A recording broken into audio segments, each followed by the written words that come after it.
They say superheroes only wear capes, but on the 8th of March 2017, this one wore football boots. The Nou Camp, Barcelona. A night that would later become the greatest in the history of Barcelona, all thanks to one man. And here's the kicker: not Messi, not Suarez. Instead, it's the night where the other third of the trio announced himself as the next in line. The one to take over football's throne as the GOAT. The one who could turn a game on its head. He left millions stunned, but at the same time, the night when he cursed himself. The night when Neymar finally lived up to his destiny of outshining the man he'd studied for years. The night when Neymar was born. The night when Neymar died. The night that proved that miracles really could happen in football. Barcelona versus PSG. 1% chance, 99% faith. The stage was set for what should have been a one-sided second leg clash, especially after what happened in the first leg. Barcelona was humiliated in Paris, but it should have never happened. By the seeding, Barcelona were the clear favourites. They finished the group stage campaign that season with 15 points from a possible 18, 5 wins out of 6. In that campaign, they demolished teams, put 7 past Celtic on the opening match day, hit 4 against Manchester City at the Nou Camp, hit 4 against Borussia Mönchengladbach at home. Barcelona was on a tear, and so was one man in particular, Neymar. It's like he was playing with something burning inside, the need to prove a point, like a man possessed. Barca hit 7 against Celtic, Neymar scored a goal and provided 4 assists. In fact, he had a goal contribution in every group stage game he played in that campaign, after missing out on the final game due to injury.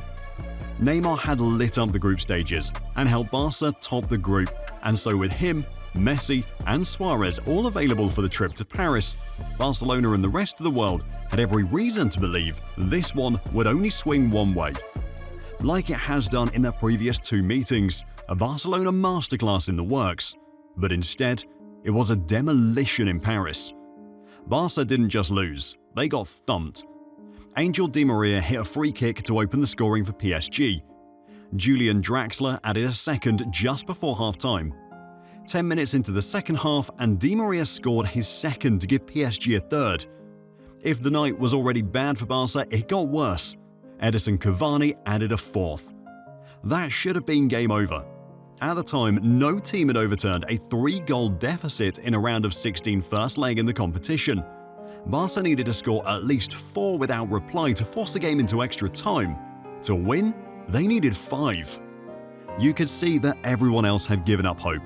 The focus already started shifting to how Barcelona could salvage the campaign. What was next in line for Luis Enrique? Even Messi didn't seem as confident in the team's ability to turn it around. Luis Suarez was a no-show in the first leg. Everyone seemed down and out. Everyone except Neymar. He's the only one who stopped to speak to the press without looking dejected. It's as if Neymar knew that even with history, even against the odds, there was a chance that Barca could at least do something if they tried. And with the people around him looking like they'd given up, Neymar took the responsibility on his shoulders. Finally, the night arrived. As expected, the Barca fans were there to support the team, but deep down, even the strongest Barca fan would have known the kind of miracle they'd have needed to perform to qualify was the one football had never seen before. Even with MSN, even with players like Iniesta, Sergio Busquets and Gerard Piqué, it was still mission impossible. The warm-ups were done. Barca's lineup was as predicted, particularly in attack. The MSN started. PSG made changes to the side that thumped Barca in the first leg, and you couldn't blame them. At 4-0, they were already thinking about who their possible opponents could be in the draw coming Friday. As soon as the ref hit the whistle though, Barca changed. Coming into that game, they'd scored 4 or more goals in 15 matches at the time. And so the question wasn't really about if they could score, it was how many they could score, and more importantly, how soon. If PSG's game plan was to kill any slim hopes of a Barca comeback from the start, then they failed. 180 seconds in, and Barca found a way. Luis Suarez opened the scoring. Rafinha swung across into the box, and the PSG defense failed to deal with it. Suarez reacted quickly and headed Barca in front. Suddenly, those slim chances of hope had become a bit bigger, but it was still a mountain to climb. Barca smelt blood. PSG was sitting deep to defend. They were there for the taking if Barca could keep the pressure up, so they continued. Messi sent a cross into the far post that missed everyone. Neymar had a penalty appeal waved away. Messi had a free kick from 30 yards that just went over. At this point, 15 minutes had passed. Barca dominated the early exchanges and had the goal to show for it, but they needed more, and they needed more fast. 15 minutes soon turned into 30, still the same scoreline. In fact, PSG had become even more compact. They sat deep to defend. If Barca were going to score, they'd have to force the issue from PSG.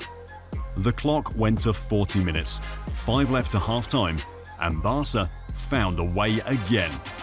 Iniesta forced the mistake and committed Levin Kurzawa into scoring an own goal. 2-0 Barca. It almost seemed comical how it went in. Kurzawa attempted to clear it, but it bounced off him and into the PSG net. The Barca fans didn't care. They'd gotten 2 goals now. They needed 2 more, but that was how it ended at half-time.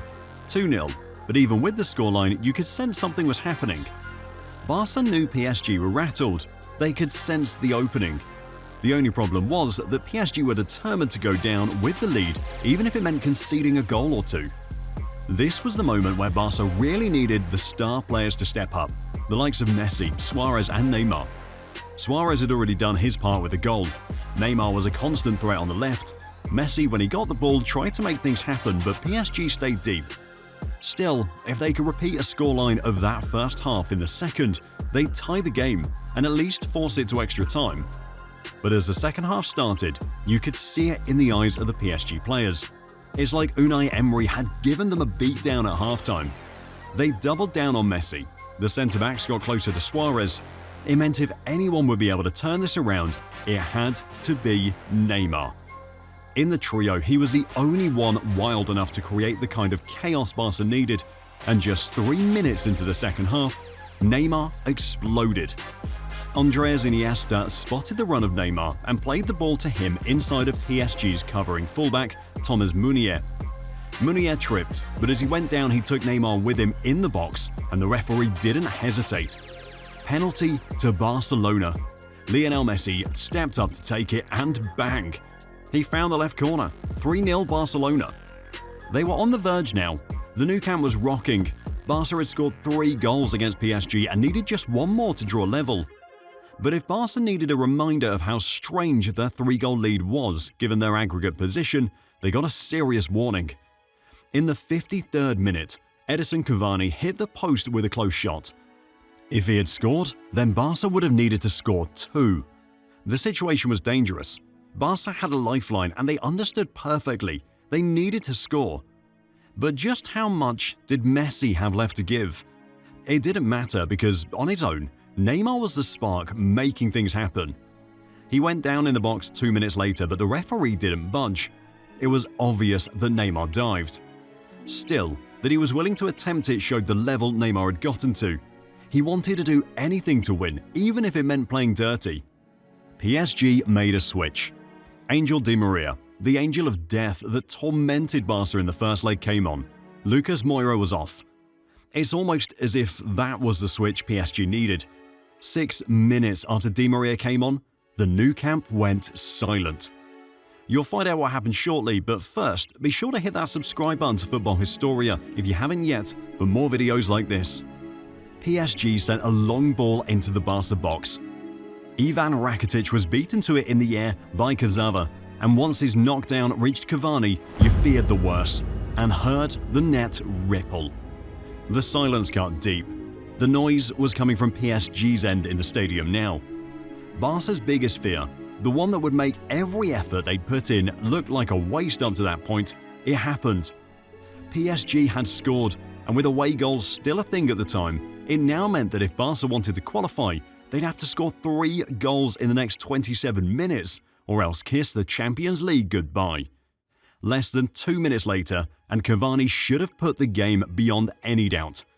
He was clean through against the goalie, ter Stegen, but ter Stegen stuck out a leg to deny him. Barca still had faint hopes, but that's what they were. Faint. Very faint. Arda Turan came on for Iniesta. Barca was trying to force the issue now. Luis Suarez got booked for diving in the 67th minute. It quickly turned into 75 minutes. Messi dragged a shot just wide of the post. Hope had now turned into desperation. If they could get one more, maybe there was a way, but even Messi looked down. Suarez looked frustrated. The clock had now turned into the 80th minute.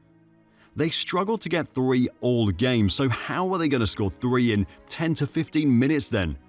The 85th minute, still at the same scoreline. That's when the odd probability came up. PSG's chances of qualification? 99%.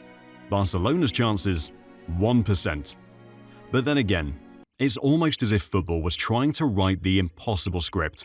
The one where it showed the world that sometimes it really isn't over until it's over. It just needed an actor fit enough for the role. It chose Neymar. In the 87th minute, Neymar got a free kick. As he stood over it, it looked like an acute angle.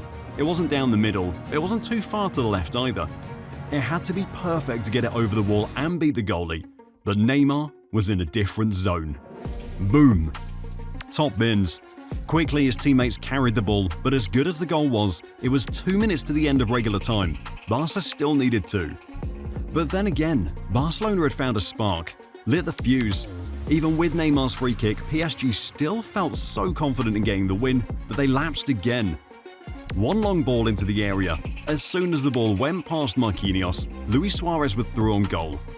He'd been in this particular position several times in his career, but just as Suarez was about to pull his trigger, he felt a slight touch from behind, sold the referee a line as he hit the deck, and the referee bought it. Penalty to Barcelona. The PSG players, Marquinhos in particular, he was incensed. It didn't look like a penalty, it felt like a dive, but the ref had given it. And the moment of truth, the one that defined a career. Barcelona's pressure cooker moment. It also revealed a lot about the character of the team in that situation. Messi had taken the first penalty Barca had. It felt like even the pressure of the occasion was too big for him. Why didn't he take it? Luis Suarez wasn't even considering it. The only person bold enough to step up? Neymar. He placed the ball down, did his run-up, and bang! Neymar scored. Barcelona had hope again. The impossible was on, but it was as painful as it was nail-biting. Barcelona came into the night needing to score 4 goals. They'd scored 5, but with PSG's away goal, it now meant they needed a 6th. If Barca could somehow manufacture one more, they wouldn't just beat PSG, they'd seal the win and secure the greatest comeback in Champions League history. But what was left had gone from minutes to seconds. You could count on one hand now. Into added time, 3 minutes out of the 5 had already been played. It turned into the 5. It was painful to look at any Barca fan in that moment. They'd almost done it. They'd almost completed the comeback, and yet they were looking at coming up short and getting knocked out. One final chance. Barca got a free kick in PSG's half. Everyone went up for it, including the goalie ter Stegen. Neymar stood over the free kick and sent it into the area. The PSG defense cleared, and from that moment on, it was all about Neymar. He could have immediately sent the ball back in again. He sold Marco Verratti a dummy, got even more yards, and sent a lob pass into the PSG box, and I could tell you what happened next, but I'd rather just show you instead. Incredible, impossible, unbelievable. It happened. Sergi Roberto got on the end of Neymar's cross and slammed home to score the 6th Barcelona. They'd done it. Mission impossible was complete. Barcelona had completed the greatest comeback in the history of the Champions League after coming from 4 goals down in the first leg. The victory was a collective effort, no doubt, but 2 truths could coexist. Barcelona won. Barcelona won because of Neymar. The Brazilian in that game starred in the biggest comeback in the competition's history. Neymar scored twice and produced 2 assists, directly involved in 4 of Barca's 6 goals. Barcelona wouldn't have qualified had it not been for Neymar, it was very clear. But the Barcelona front pages the next day told a different story. That image of Messi on the advertising boards was the cover photo, and in that moment, it gave Neymar the biggest reality check of his career. He was the best player on the pitch that night against PSG, but as long as he remained at Barcelona, Lionel Messi was always going to be the best in the world. Neymar shone, but somehow it was Messi that got all the headlines, and this marked the beginning of the end for Neymar. Barcelona would advance to the quarter-finals against Juventus, but get knocked out 3-0 on aggregate after a 3-0 defeat in the first leg in Turin and a goalless draw at the Nou Camp. That season turned out to be Neymar's last one as a Barca player. He'd seen his truth, understood what he was. To truly become his own star, the best in the world, he had to forge his own path, away from his brothers in the MSN. Neymar had to become just Neymar, and there was one club willing to make all of that happen. It's still today the biggest transfer the game has ever seen. PSG paid €222 million to Barca to secure the services of Neymar, making him the most expensive player in the world. You couldn't blame them too. They'd done it off the back of Neymar's masterclass in the Champions League exit just months back. Looking back at it now, was it the wrong move? Possibly. Neymar was a big star at PSG. He had more goal contributions than games played by the time he left the club in 2023. But that's one way to look at it. On the other hand, Neymar was either always unfit or part of a PSG team that failed to win the big one while he was there, the Champions League. As for Barca, they were never the same without Neymar. The club desperately tried to replace him, first with Philippe Coutinho and then with the likes of Malcolm. It didn't work out. But there's no denying that on that day, Neymar did what no footballer in the world had done. He dragged his team from the brink of elimination to making history. For almost all of his career at Barcelona, he'd been the prince. Messi had always been the king, but on that night in 2017, the roles reversed. It was Neymar's spotlight. Neymar was the king of Barcelona, a night he remembers as the greatest of his life. 2 years later, and one half of the GOATs tried to do what Neymar had done, only this time it was in very different circumstances.